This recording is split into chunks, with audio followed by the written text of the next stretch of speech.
pessoal, tudo bem com vocês? Sejam bem-vindos a mais um Fica em Casa Aprendendo. Eu sou o professor Celso Ramos, o seu professor de Biologia. Nessa aula de hoje, nós vamos começar a responder exercícios voltados a esse assunto de nutrição e saúde. A gente vai colocar em prática os nossos conhecimentos que a gente teve nas aulas anteriores. Vamos para a primeira questão, pessoal. Diz o seguinte: macronutrientes podem ser definidos como a classe de compostos químicos que devem ser consumidos diariamente e em grande quantidade, pois fornecem energia e são componentes fundamentais para o crescimento e manutenção do corpo. Qual deles é obtido em maior abundância em dietas baseadas em vegetais e em produtos de origem animal, respectivamente? Então, a gente vai ver aqui qual tipo de macronutriente que a gente vai adquirir na ordem. Qual é a ordem? Baseados em vegetais e em produtos de origem animal. Pessoal, o principal macronutriente que nós adquirimos nos vegetais, logicamente, são carboidratos. Ok? Os carboidratos são moléculas orgânicas ricas em grandes quantidades de energia.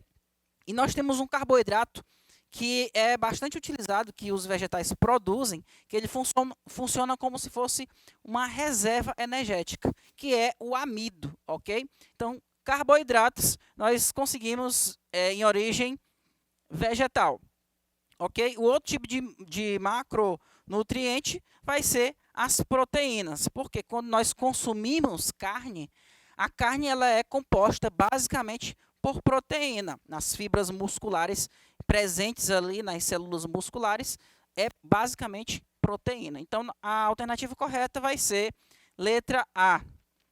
E lembrando, macronutriente não tem a ver com o tamanho da molécula, mas tem a ver com a quantidade dessas moléculas que devem ser absorvidas. A próxima questão nos diz o seguinte, pessoal, olha só. Os insetos costumam carregar mais nutrientes do que outros animais. Em relação à quantidade de proteínas, a carne de boi é composta por apenas 28%, a de porco, 25%, e a de frango, 23%. Corpo de moscas e mosquitos chega a quase 59%, e libélulas têm 58%, no caso aqui de proteína. Esses insetos também são ricos em vitaminas, principalmente a vitamina B, possuem minerais e ferro e cálcio, além de ácidos graxos essenciais. Então, diante do texto, ele coloca aqui no nosso enunciado. Em relação a esses nutrientes e as suas funções, afirma-se que... Então, ele vai comentar aqui sobre cada um dos nutrientes e a gente vai ver quais alternativas estão corretas. A primeira afirmativa nos coloca o seguinte: as proteínas, quando ingeridas, fornecem aminoácidos às células. Realmente, pessoal, as proteínas elas são cadeias de aminoácidos. São vários aminoácidos ligados uns aos outros, formando o que a gente chama de polipeptídeo. Então, uma proteína é um polipeptídeo, uma cadeia de vários aminoácidos que estão agrupados em sequência. E, basicamente, as proteínas ela vai fazer parte de grande parte dos organismos, né, dos seres vivos. Então, as proteínas, quando elas são ingeridas, elas são quebradas e fornecem aminoácidos às células. A primeira afirmativa está correta. Ok, pessoal? A segunda afirmativa diz o seguinte: a vitamina B e o ferro são nutrientes orgânicos essenciais para o bom funcionamento das células. Gente, essa afirmativa ela está errada. Por quê? Ela é uma pegadinha, tome cuidado. Lógico que a vitamina B e o ferro são essenciais para o funcionamento do organismo, mas veja a palavra orgânico. Essa palavra orgânico não se aplica ao ferro. O ferro ele é uma substância inorgânica. Então, quando ele fala que a vitamina B e o ferro são nutrientes orgânicos, ele está errado porque ele está colocando o ferro como um componente orgânico. Por isso que a segunda afirmativa está errada. A terceira afirmativa nos diz o seguinte: o cálcio é fundamental para a estrutura óssea. Todos nós sabemos que se nós não consumirmos o cálcio, nós vamos ficar com os ossos fragilizados. Então, o nosso tecido ósseo, ele é constituído basicamente por carbonato de cálcio.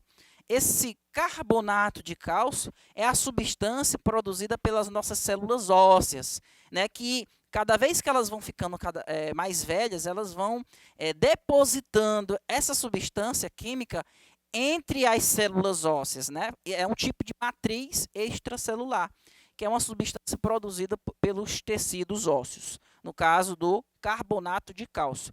E a presença desse cálcio, ela é fundamental para a promoção da resistência dos ossos, ok? A quarta afirmativa nos diz o seguinte, ó: os ácidos graxos fornecem energia às células. Realmente, pessoal, o que são os ácidos graxos?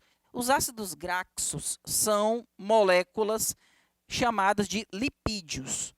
São moléculas que têm um alto teor energético. Tanto é que quando nós estamos com bastante nutriente, por exemplo, bastante carboidrato que a gente consome, que tem muita energia, esse excesso de carboidrato faz com que nós, animais, passamos a produzir muita gordura.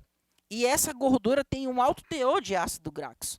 Então, ele fornece energia, sim, para as nossas células. Ok, pessoal? Então, a alternativa correta vai ser a letra D.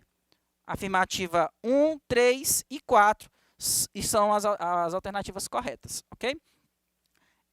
Os glicídios são as principais fontes de energia diária para os seres humanos e são classificados em monossacarídeos, oligosacarídeos, polissacarídeos, de acordo com o tamanho da molécula.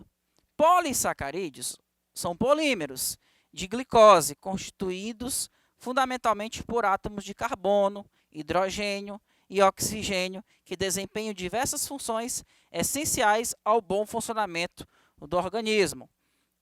Os polissacarídeos mais conhecidos são o glicogênio, a celulose e o amido. Aliás, o amido e a quitina. As funções atribuídas a essas moléculas são respectivamente. Então, ele quer saber quais são as funções do glicogênio, da celulose, do amido e da quitina. Primeiro eu vou falar aqui do glicogênio. Pessoal, o glicogênio ele é um tipo de carboidrato que é produzido pelos animais. Quando os animais eles têm bastante glicose circundante na corrente sanguínea, né, essa glicose ela não pode estar em excesso.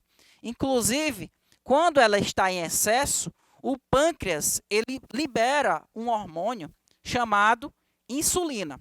Essa insulina vai fazer com que o organismo tire o excesso de glicose da corrente sanguínea e ele converte essas várias glicoses formando uma molécula de glicogênio. O glicogênio vai ser a reserva energética, que vai ficar armazenada, guardada nas células do fígado e dos músculos. E aí, quando o indivíduo tiver precisando de mais glicose, ele vai utilizar o glicogênio presente nesses órgãos, como no caso do fígado e dos músculos. Então, a função do glicogênio é de reserva energética dos animais. Ok, pessoal? No caso da celulose, a celulose é um principal constituinte da parede celular das células vegetais.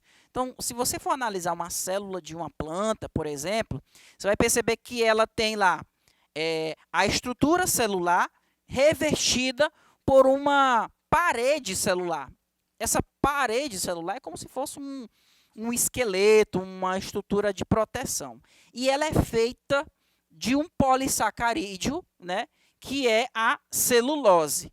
Então, nesse caso aqui, ela faz parte da estrutura da célula. Então, é a função estrutural, porque ela faz parte da estrutura da célula. Então, eu tenho glicogênio, que é de reserva, celulose, que é a função estrutural.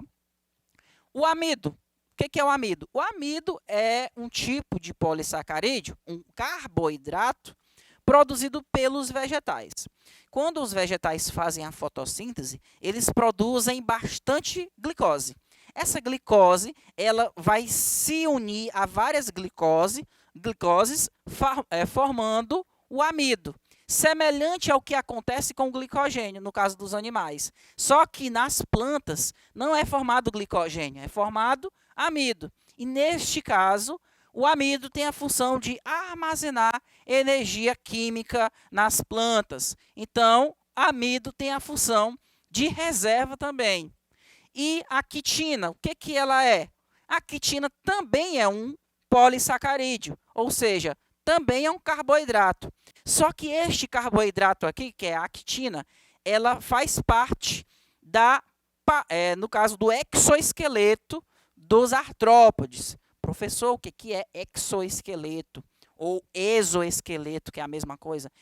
Exoesqueleto, pessoal, é a mesma coisa que esqueleto externo. O esqueleto que forma, por exemplo, a carapaça dos insetos, dos artrópodes. Sabe quando você vê nas figuras de livros, ou na internet mesmo, um inseto trocando de pele, trocando de exoesqueleto?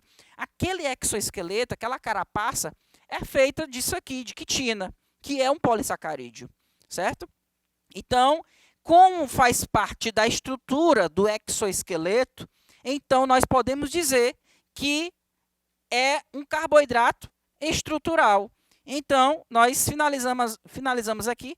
A alternativa correta vai ser letra C, que glicogênio é de reserva, celulose é estrutural, amido de reserva e quitina vai ser estrutural. Ok, pessoal? Vamos para a próxima questão.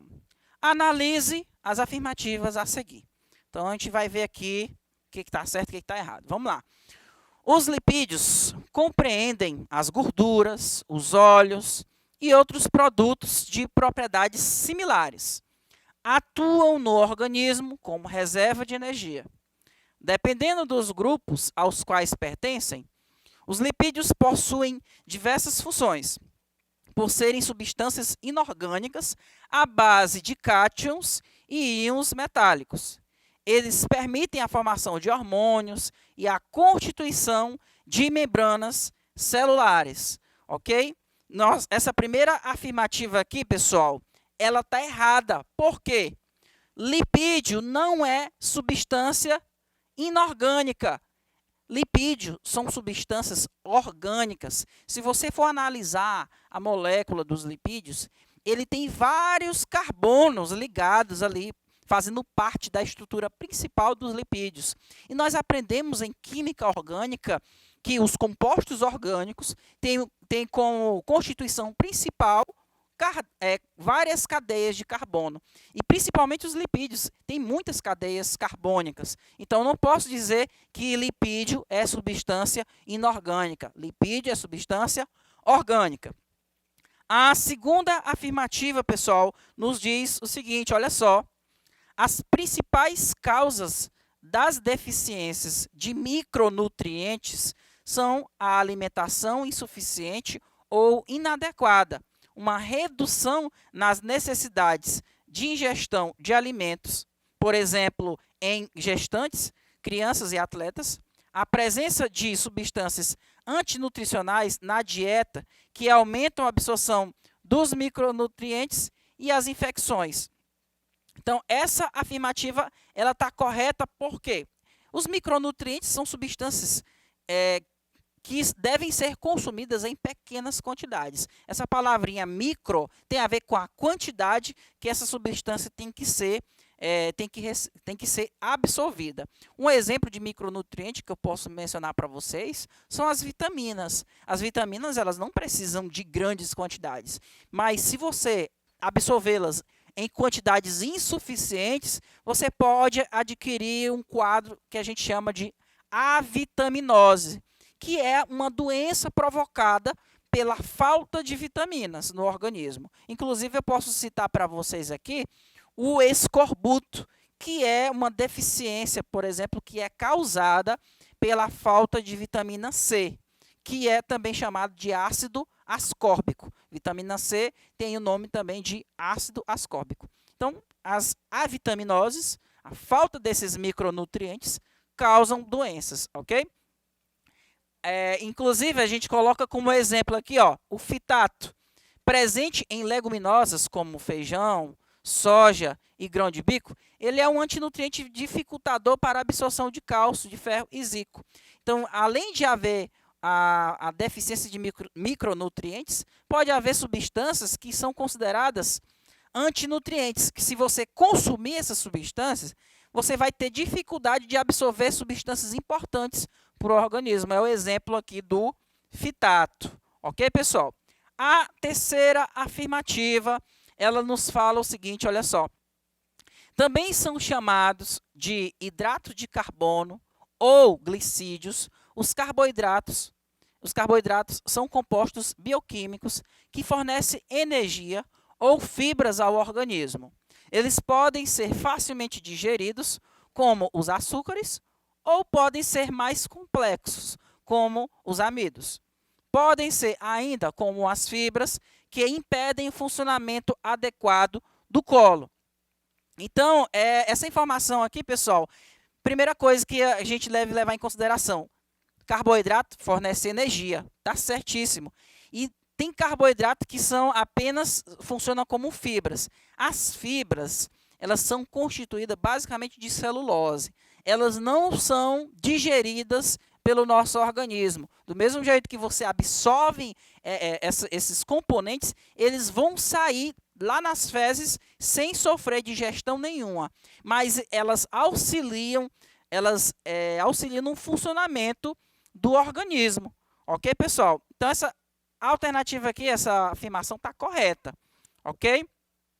A próxima questão, ela fala o seguinte. Acredita-se que 75% das mortes no mundo são classificadas por doenças crônicas, como diabetes, câncer e complicações cardíacas. Aí ele colocou, no caso, a fonte de onde foi tirada essa informação. A comida, sobretudo, a industrializada, tem sido apontada como a principal causa dessas enfermidades. A molécula que transporta colesterol, considerada prejudicial em grandes quantidades, e as moléculas constituintes dos lipídios, considerados bons para a saúde, são respectivamente. Então, ele quer saber aqui qual é o tipo de molécula que é considerada como prejudicial, né? Considerada, prejudicial. E ele fala que são moléculas transportadoras de colesterol. Aí nós vamos falar do bom colesterol e do mau colesterol. O que é isso? Esse tal de bom colesterol e mau colesterol, na verdade, são moléculas que transportam, são proteínas que transportam o colesterol na nossa corrente sanguínea. São dois tipos. Existe o HDL e o LDL. O HDL, ele é considerado o bom colesterol. Como assim? Ele é uma molécula que carrega o colesterol, ok? O HDL, que é o bom colesterol, ele tira o colesterol da corrente sanguínea, que está circundante, e leva para o fígado para ser degradado. E assim ajuda ao indivíduo a se livrar do excesso de colesterol. E a produção de HDL, ela vai ser estimulada pelo consumo de ácidos graxos insaturados.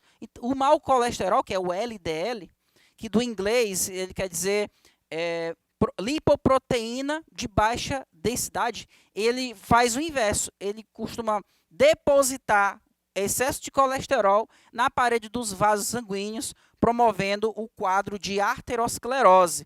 Então, a alternativa correta, pessoal, vai ser a letra E, né? O que a gente chama de molécula transportadora considerada como prejudicial é o LDL. E para você produzir a molécula boa, no caso do HDL, você deve consumir ácidos graxos insaturados. Aí é o exemplo do ácido graxo linoleico e oleico. Ok, pessoal? Essa foi a nossa resolução de hoje. Aguardo vocês na próxima aula. Tchau, tchau.